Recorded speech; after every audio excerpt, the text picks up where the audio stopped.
Salut Olivier, je te remercie beaucoup de nous accorder cette interview pour globemma.com. Tout d'abord, comment ça va? Ça va bien, et toi? Impec. Un coucou du Québec. Et ouais, ça fait plaisir de pouvoir rencontrer des combattants francophones. C'est même un peu plus simple pour moi parce que du coup ça m'évite de faire après des traductions, des sous-titrages sur les vidéos. Et non, c'est sympa de voir un peu ce qui se passe outre-Atlantique. Donc là, juste pour récapituler un petit peu en quelques mots là, le Ultimate Fighter Nations, je vais faire un petit récapitulatif pour les lecteurs de Globe MMA. Donc là actuellement, il y a la diffusion du Tough Nations donc aux États-Unis et puis au Canada. Donc il s'agit en fait du Tough Nation Canada Australie, contre l'Australie, qui a commencé depuis le 15 janvier sur Fox Sports 1 et au Canada aussi sur TVA Sport. Donc en fait là il y a actuellement 16 participants, donc des Canadiens et des Australiens. Parmi les 16 participants, donc il y a des combattants welterweight et middleweight. Et donc toi Olivier, tu fais partie des combattants welterweight, c'est bien ça? Ouais, exactement. Normalement je ne fais pas en lightweight, en 155, mais pour le show j'avais décidé d'essayer quand même la catégorie en haut de moi. D'accord, ok. Donc aussi il y a un combattant français, Nordine Taleb, qui fait aussi partie de ce casting. Lui par contre il est chez les middleweight, c'est ça? Ouais, exactement. D'accord. Dieu merci. donc voilà, donc 16 participants, donc la saison a d'ores et déjà commencé à être diffusée. Donc tout a été filmé au Canada, c'est bien ça, vers Montréal, non? Ouais, c'est juste à côté de Montréal, c'est dans le bois. C'est une belle place. Ceux qui n'ont pas regardé l'émission, le chalet, il était vraiment beau. C'était purement québécois, purement canadien. C'était nice. Ça a dû leur faire bizarre, non, aux Australiens d'arriver dans un chalet, non? C'était pas trop difficile pour eux? Ben, je pense qu'ils ont aimé ça, puis ils nous disaient que personnellement, ils trouvaient que c'était beaucoup mieux que les autres maisons dans les autres saisons précédentes, puis bon, je pense que tout le monde était d'accord avec ça. C'était vraiment une belle place, puis c'était calme, c'était pas en ville, c'est vraiment bien. Donc alors, il y a deux coachs, bien évidemment, comme à chaque saison. Donc pour les Canadiens, c'est Patrick Côté, et pour les Australiens, c'est Kyle Nock. Donc tous les deux, ce sont des combattants UFC et des vétérans de The Ultimate Fighter. J'ai pu voir sur ton blog que la cage de cette saison de The Ultimate Fighter, apparemment, est celle où John Jones et Gustafsson se sont affrontés, c'est bien ça? Écoute, la rumeur dit que oui. D'accord. C'est ça qu'ils nous ont dit là-bas. Donc c'est quand même intéressant de savoir que c'est dans celle-là qu'on s'est battu.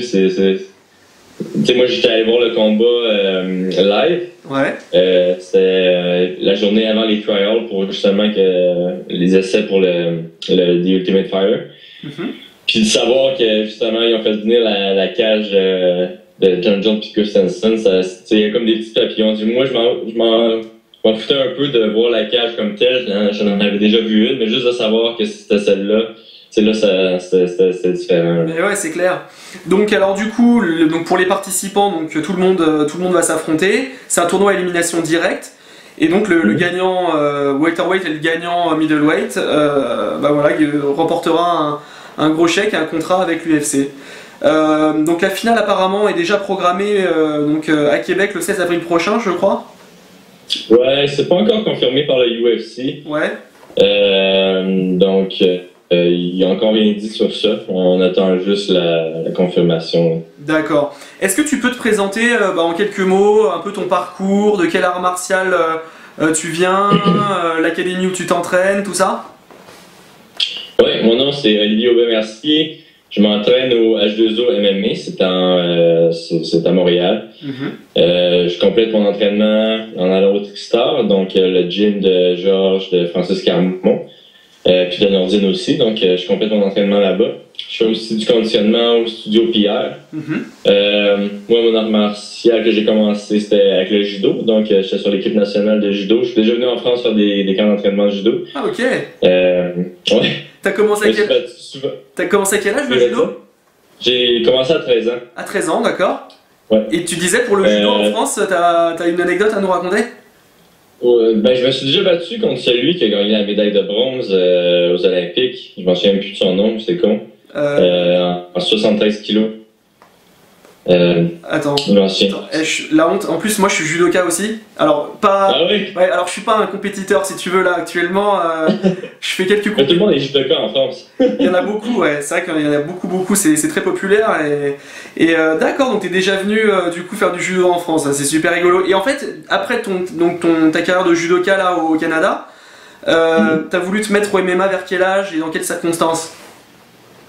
J'ai regardé le MMA depuis quand même assez longtemps. Là. Mes amis, ils plaisantaient un peu là, sur ça. Ils disaient qu'ils me donnaient 2 ans avant d'arrêter le judo puis de commencer le MMA. Ouais. Et finalement, ça a pris moins de 2 ans. Bah ouais. Donc, j'étais sur l'équipe nationale. Puis qu'est-ce qui est arrivé, c'est que quand tu es sur l'équipe nationale, si tu veux rester, il faut avoir des points de compétition. Puis j'étais borderline pour être dans l'équipe. Donc, finalement, j'étais la seule personne qui sortait de l'équipe. D'accord. Puis il en prenait une autre. Fait que finalement, bon, je me suis dit, bon, je vais essayer durant l'été, je vais essayer de la MMA, je vais essayer de faire mon premier combat, voir comment, si j'aime ça, si j'aime pas ça, ça me dérange de me faire frapper dans la figure. Et oui. Finalement, ça a bien été, j'aime ça me faire frapper dans la figure. Là, après l'été, après mon premier combat amateur, le judo l'équipe nationale me rappelle, il disait, veux-tu revenir, on a une place pour toi. Tu sais, c'est là que j'ai eu une grosse décision à prendre parce que quand même, quand tu es sur l'équipe nationale, c'est beaucoup d'argent, c'est beaucoup d'argent. Relativement, là. Ouais. Pour un jeune comme moi, c'est beaucoup d'argent. Puis, donc, c'est là que je me disais, je continue en judo, avoir un salaire quand même bien, ou sinon, si je commence le MMA vraiment à temps plein, avec un salaire inexistant. Ah ouais, c'est ça, il faut partir de zéro en fait. Et ouais, c'est pas évident du tout, ça. C'est des choix difficiles, des choix de carrière très très difficiles. Et je me suis souvent demandé si j'avais pris la bonne décision pour être fan. Bah ouais, j'imagine, mais bon, a priori ça a l'air de bien se passer pour ton MMA, puisque là t'es en fait t'es invaincu en MMA pour l'instant. Ouais, je suis 4-0 présentement. Et ouais, et donc en plus de ça, que des victoires au premier round en étranglement arrière en plus, je crois. Ouais, je pense que j'ai pas de combat en haut de 2 minutes, me semble. D'accord. Donc ça s'est quand même bien passé. Pour l'instant. C'est génial. Et donc ça c'est grâce à ton judo, là tu penses que tu as des aisances grâce au judo, le fait de pouvoir soumettre tes adversaires au premier round? Ben, je suis quand même athlétique, donc ça m'a aidé beaucoup avec ma boxe. Ouais. C'est sûr qu'apprendre un art martial plus jeune, ça aide à apprendre d'autres arts martiaux. Donc, j'ai appris pas mal plus vite ma boxe à cause probablement du judo. D'accord. Mais c'est sûr que ma lutte est basée sur mon judo. Puis mon sol, c'est la même chose. Je fais du jiu-jitsu brésilien, je suis ceinture marron en jiu-jitsu brésilien, mais tu sais, j'ai quand même fait du sol depuis longtemps là, quand je faisais du judo. Là, puis à un moment, quand j'ai commencé à suivre un petit peu plus le MMA, j'ai commencé à suivre le jiu-jitsu brésilien, puis je faisais du jiu-jitsu brésilien durant les cours de judo au sol. D'accord. Donc ça m'a aidé. Tu sais, quand j'ai commencé vraiment à faire des cours de jiu-jitsu brésilien, je savais déjà qu'est-ce qui se passait. Là. Ça s'est bien passé. Et ouais, c'est sûr. Donc tu disais, donc là tu t'entraînes à la fois au H2O et à la fois au Tristar. Ouais. Ça se passe comment dans la semaine en fait? Tu t'entraînes tous les jours? Comment ça se passe une semaine type? Ouais, je m'entraîne tous les jours, puis j'essaie de m'entraîner 2 fois par jour, à peu près 3 à 4 fois par semaine. Toutes mes sparring, j'ai fait... Au fond, quand je vais au Tristar, c'est toujours des sparring. Donc, je vais le lundi, le mardi, puis le samedi au Tristar faire du sparring. Ouais.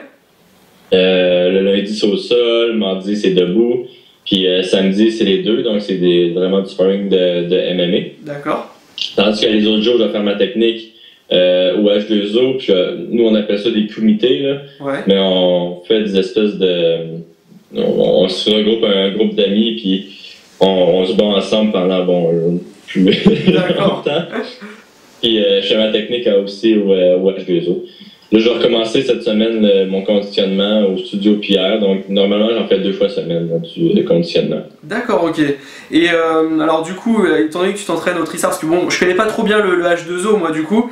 Je connais plus le Tristar. Et alors, est-ce que tu t'es déjà entraîné avec Georges Saint-Pierre, avec les autres pros? Oui, j'imagine. Oui. les cours du Tristar, c'est vraiment les cours pour les pros. D'accord. Puis moi, je suis gaucher en boxe. Mais je suis droitier en judo, mais je suis gaucher en boxe. Ah, ok, c'est bon. Vu que c'est l'inverse. Et oui. Ah oui, mais d'accord. Parce que la main forte la main forte en judo est en avant, la main forte en bas, en arrière. Et ouais. Donc, j'étais plus habitué droitier. Donc, théoriquement, en boxe, je suis gaucher. D'accord. Donc, j'aidais beaucoup Georges pour ses combats contre Nick Diaz puis contre Hendrix, vu que les deux étaient gauchers. Donc, c'est moi qui faisais le punching bag pour lui. Là. Ok. Et ça se passait bien? Ouais, ça se passait bien, relativement. Si on aime ça, se faire manger des coups de poing puis se faire amener au sol, ça se passait bien.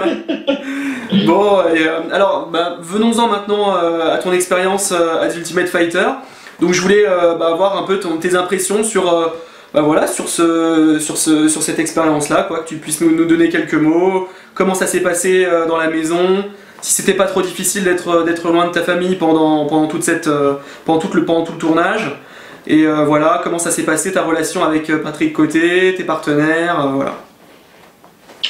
Mais personnellement, moi, je peux pas trop en dire. Ouais. À ce moment-ci. D'accord. Avec Patrick Côté, par exemple, comment ça s'est passé voilà, le fait d'avoir Patrick en tant que coach pendant cette saison? Ouais, c'est ça. Tu sais, comme on a vu à premier épisode, là, Patrick, c'est quelqu'un qui essaie vraiment de rassembler l'équipe ensemble, vraiment de nous mettre vraiment liés. Ouais. Puis, je pense que c'est quelque chose qui essaie vraiment de travailler à fond. On peut voir vraiment la différence entre les entraînements de Patrick et les entraînements des Australiens. Ouais.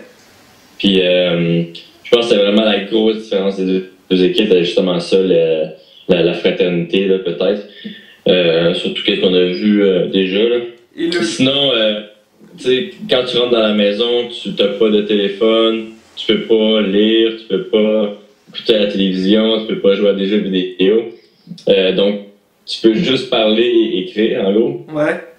Tu peux pas écouter de la musique non plus. Ah bon? Donc, non, c'est ça, t'as vraiment pas grand-chose à faire, puis c'est quelque chose qui est intéressant, qui va être intéressant à voir dans les prochaines semaines, là, comment le monde a réagi, parce que veut pas, tu sais, le monde commence à virer fou, là, à un moment.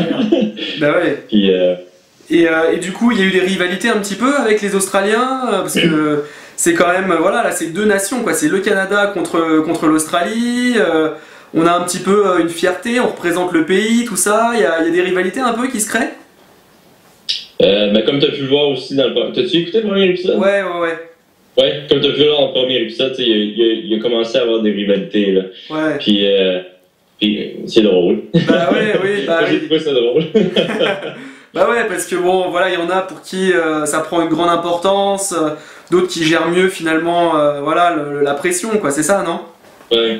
Ben c'est ça, quand Brandon était descendu, ouais. Qu'est-ce qui est arrivé en réalité, si on parlait des combattants du week-end au Canada. Donc les combattants du week-end, c'est des personnes qui s'entraînent pas la semaine puis qui vont se battre le week-end. Puis on parlait de ça, puis ils pensaient qu'on parlait d'eux autres. Puis, en tout cas, moi je trouvais ça quand même drôle quand il est descendu puis il a dit oh, vous nous avez traité de combattants du week-end, tu sais. Ouais. Moi je suis comme bon, je vais même pas me défendre parce que genre. Oui. C'est ridicule. Et Nordine a dit voilà, s'il y a des choses à régler, ça se réglera dans la cage, c'est ça? Ah ouais, le one-liner, Nordine. La façon en plus qu'il dit, tu sais, il est calme tout le long de l'altercation, puis là, il dit juste ça, puis voilà. Il retourne à manger. Voilà, c'était le mot juste. Ouais. Ouais, donc bon, finalement, ouais, quelques rivalités.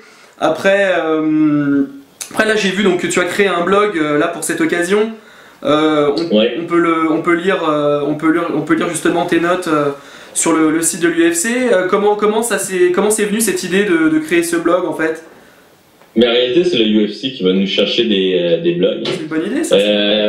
Moi, je suis supposé être sur TVA Sport, donc c'est une chaîne québécoise. Puis je pense qu'il y a eu un petit problème. Donc pour le premier blog, ils l'ont mis sur le site du UFC. D'accord.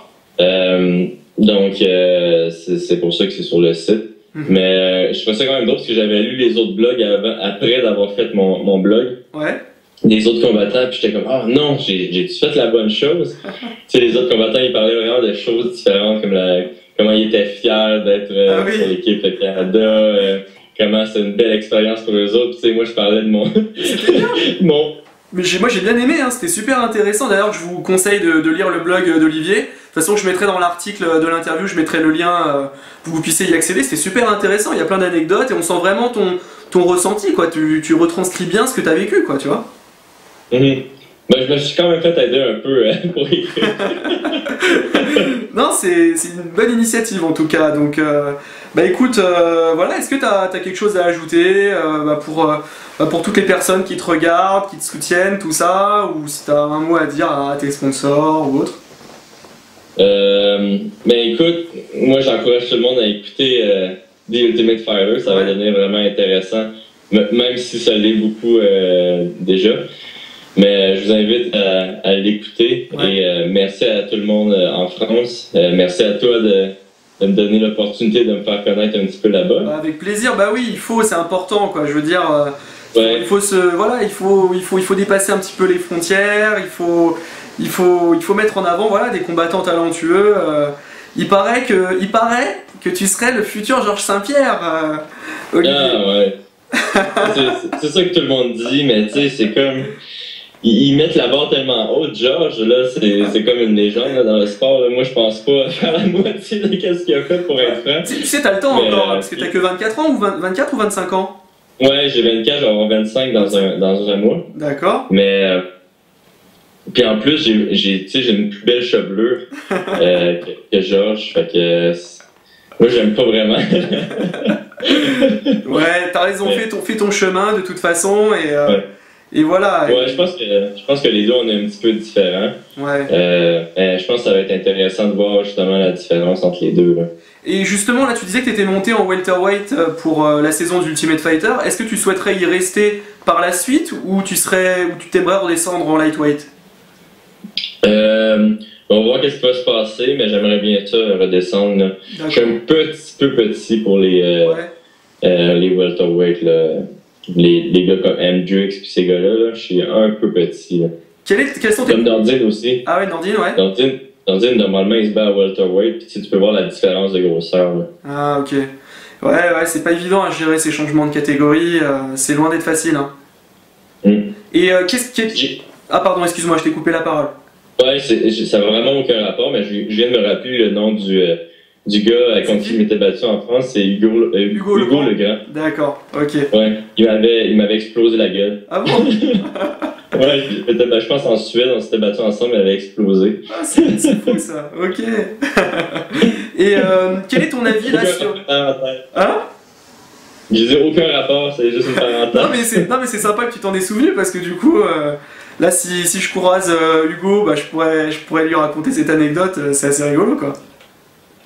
C'est dommage qu'en France, on n'ait pas plus de judokas qui décident de se mettre au MMA quoi. On a Bertrand Amoussou qui était passé du judo et qui avait fait donc une expérience en MMA, mais il y a surtout Karl Amoussou, son frère, qui aujourd'hui est combattant au Bellator, qui fait une belle carrière et c'est vrai que c'est dommage de voir on n'a pas assez d'autres combattants français quoi, de judo par exemple, qui pourraient franchir le cap de passer au MMA quoi, c'est dommage. Ouais, mais moi je trouve ça triste là.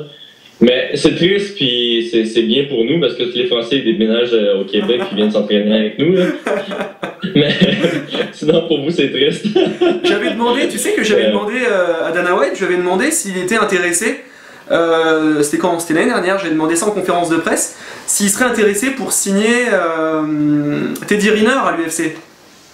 Teddy Riner, donc le champion poids lourd français, tu vois, là, qui a été... Qu'est-ce qu'il avait répondu? Et il a dit, bah oui, bien sûr, c'est toujours intéressant d'avoir un champion olympique et multiple champion du monde dans nos rangs, mais bon, avant ça, faudrait peut-être qu'il fasse ses preuves et voir s'il est capable d'encaisser des coups, quoi, c'est ce que tu me disais tout à l'heure. Quand on est judoka, bah, on n'est pas boxeur, quoi, donc il faut pouvoir faire cette transition, quoi.